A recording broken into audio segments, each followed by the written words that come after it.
In August 1914, European armies marched with expectations shaped by 19th century wars.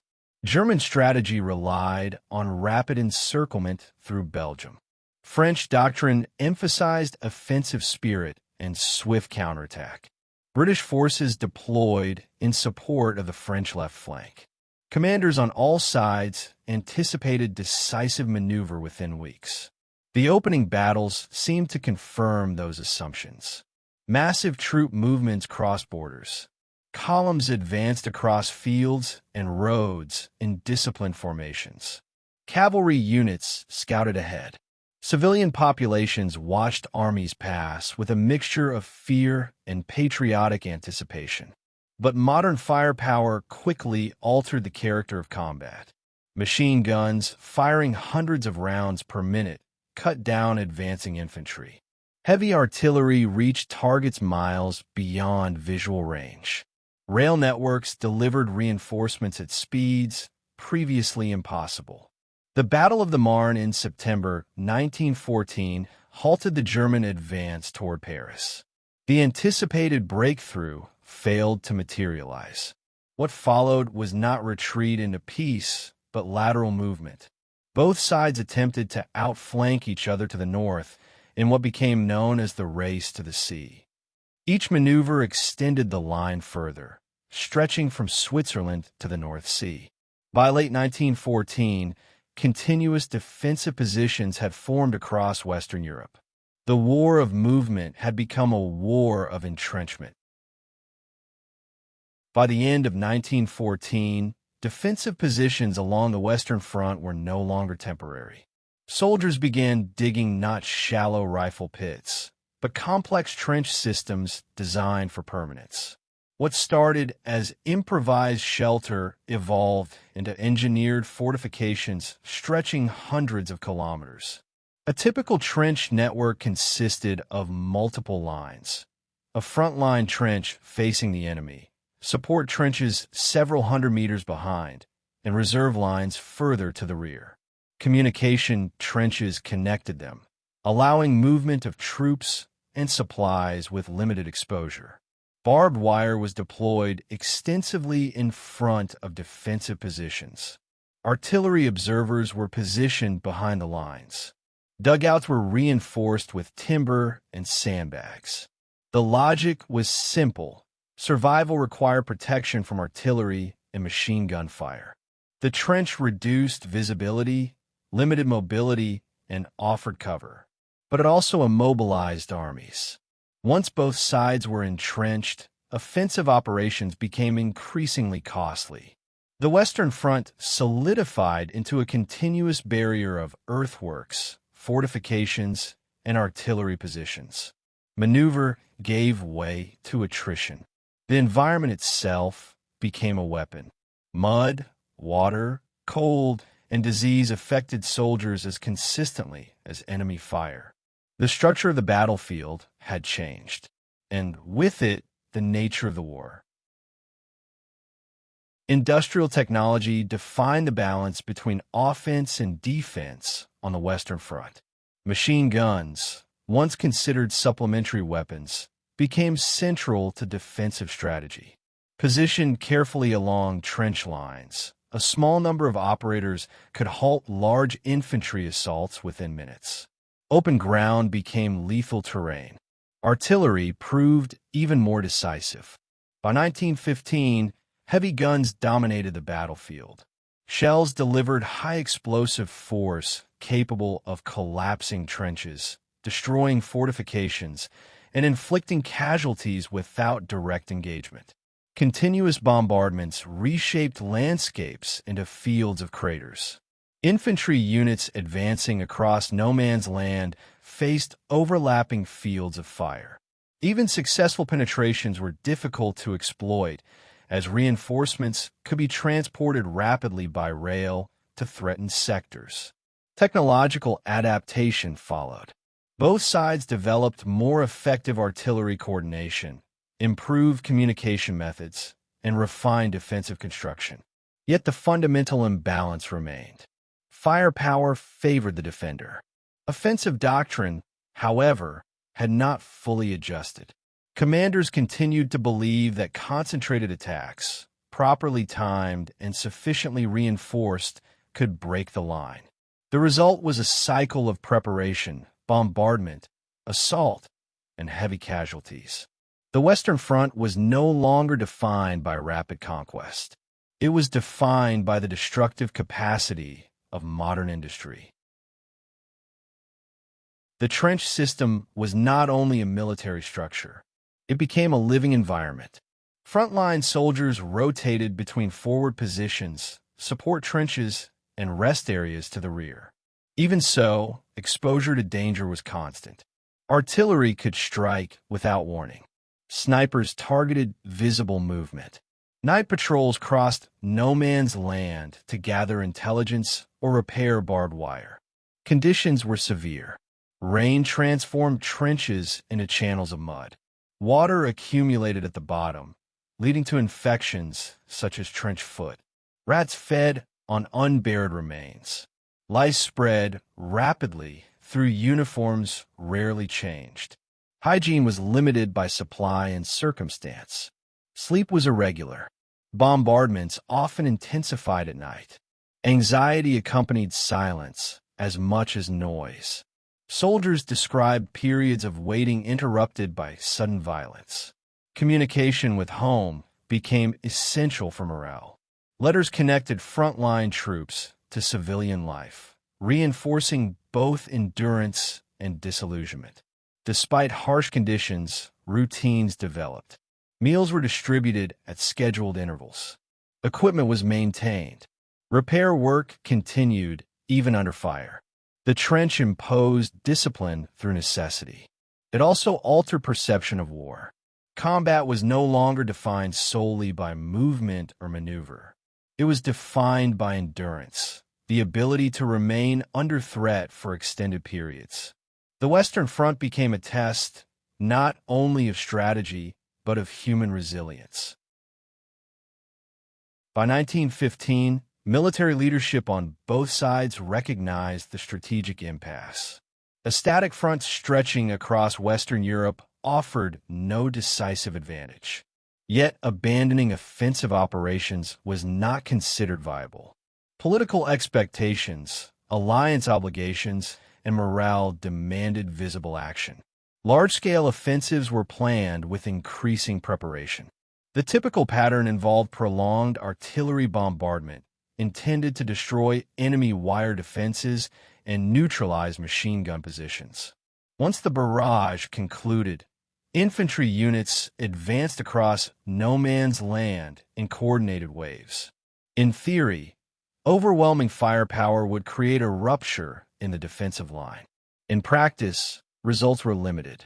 At battles such as Neuve-Chapelle and later Loos, gains were measured in kilometers, sometimes in meters, and often at high cost. Communication breakdowns, insufficient artillery precision, and rapid enemy reinforcement restricted exploitation of initial advances. The problem was structural. Railway networks behind the lines allowed defenders to move reserves quickly. Even when a trench system was penetrated, deeper defensive layers remained intact. Commanders adapted tactics incrementally, refining artillery timing, improving coordination, experimenting with new assault formations. But the fundamental balance between firepower and mobility continued to favor defense. The Western Front did not collapse under pressure. It absorbed it. The war of maneuver had become a war of attrition. In early 1916, German High Command initiated an operation designed not merely to seize territory, but to drain French capacity to resist. The target was Verdun. Situated along the Meuse River, Verdun held symbolic and strategic significance for France. German planners calculated that French leadership would commit maximum resources to defend it. The objective was to force France into a battle of attrition under conditions favorable to German artillery superiority. The offensive began in February 1916 with intense bombardment. Entire sectors were pulverized before infantry advances commenced. Fortifications that had once been considered permanent were reduced to debris. Villages disappeared under sustained shell fire. French forces responded with rapid reinforcement. A constant logistical effort, later known as the Sacred Way, ensured a continuous rotation of troops and supplies. Units entered and exited the front in relentless succession. The battle evolved into a prolonged confrontation defined by endurance rather than maneuver. Casualties accumulated on both sides. Gains and losses were measured in isolated positions, forts, hills, ridgelines. Each became a focal point of concentrated violence. Neither side achieved a decisive breakthrough. Verdun did not produce strategic transformation. Instead, it demonstrated the scale of destruction modern industrial warfare could sustain without resolution. The objective of exhaustion proved mutual. While Verdun consumed French strength, the Allies prepared a major offensive along the River Somme. The intention was twofold: relieve pressure on Verdun and break the German defensive line through concentrated force. In July 1916, after a week-long artillery bombardment, British and French forces advanced. Commanders believed the preliminary shelling had destroyed German defenses. Reports suggested barbed wire had been cut and trenches neutralized. Confidence in artillery power shaped expectations. The reality differed. German defensive positions, reinforced by deep dugouts, survived much of the bombardment. Machine gun nests remained operational. As infantry units moved forward across open ground, they encountered concentrated fire. On the first day alone, British forces suffered unprecedented casualties. Despite this, the offensive continued for months. New tactics were introduced incrementally. Creeping barges attempted to provide moving artillery cover. Tanks appeared for the first time in limited numbers. Coordination between units improved gradually. Yet territorial gains remained limited relative to cost. The Somme became emblematic of industrialized warfare, sustained offensive effort measured against enormous human loss. By the end of 1916, the Western Front remained largely intact. The strategic equation had not fundamentally changed. As 1916 progressed, both alliances accelerated technological adaptation. If maneuver could not overcome defensive systems, innovation might. Artillery coordination improved through better mapping, sound ranging, and aerial reconnaissance. Aircraft evolved from reconnaissance platforms into combat tools. Control of the sky, once incidental, became strategically significant. Chemical weapons had already appeared in 1915. Their use introduced a new psychological dimension to the battlefield. Protective equipment mitigated some effects, but the threat persisted. Machine guns remained central to defensive strength. Their reliability and rate of fire shaped infantry tactics. Armies adjusted formations to reduce exposure and vulnerability. The introduction of the tank represented a direct attempt to restore mobility. Early models were mechanically unreliable and tactically unrefined. Yet their conceptual purpose was clear: cross trenches, resist small arms fire, and disrupt defensive networks. Innovation did not eliminate attrition. It modified its character. By late 1916, the Western Front reflected a dynamic equilibrium, constant experimentation within a fundamentally static structure. Commanders refined doctrine. Soldiers adapted to evolving threats. Logistics systems expanded to sustain prolonged industrial warfare. The conflict had entered a phase where endurance, production capacity, and organizational learning became as decisive as battlefield maneuver. Beyond strategy and technology, The Western Front reshaped the experience of warfare at an individual level. Soldiers lived for extended periods under artillery threat. Survival depended on routine, discipline, and mutual reliance.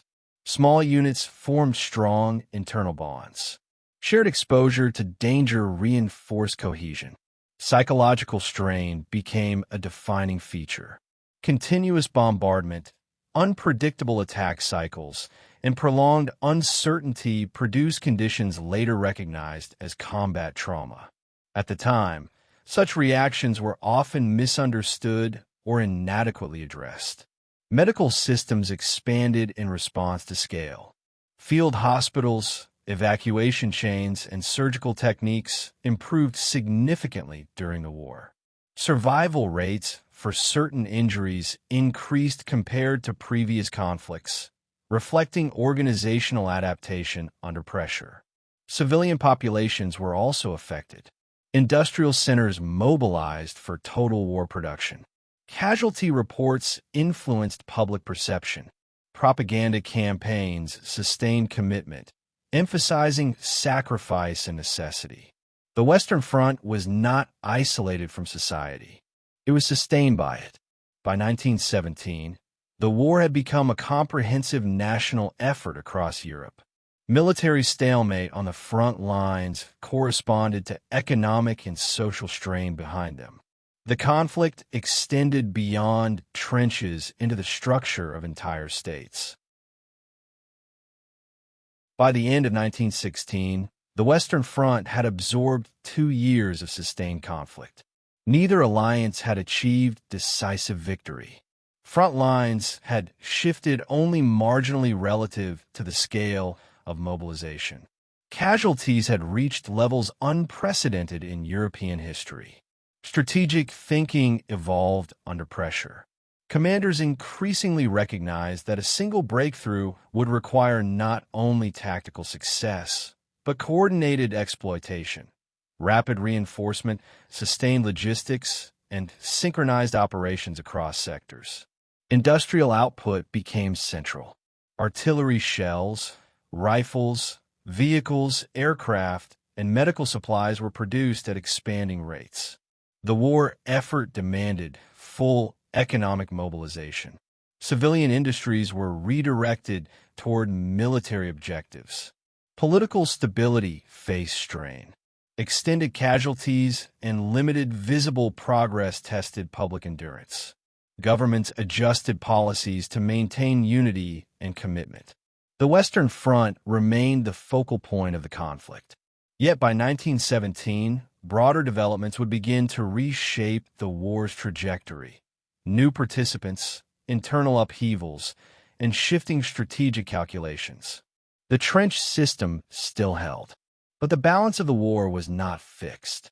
The next phase would test whether endurance alone could determine the outcome, or whether change would emerge from within the system itself.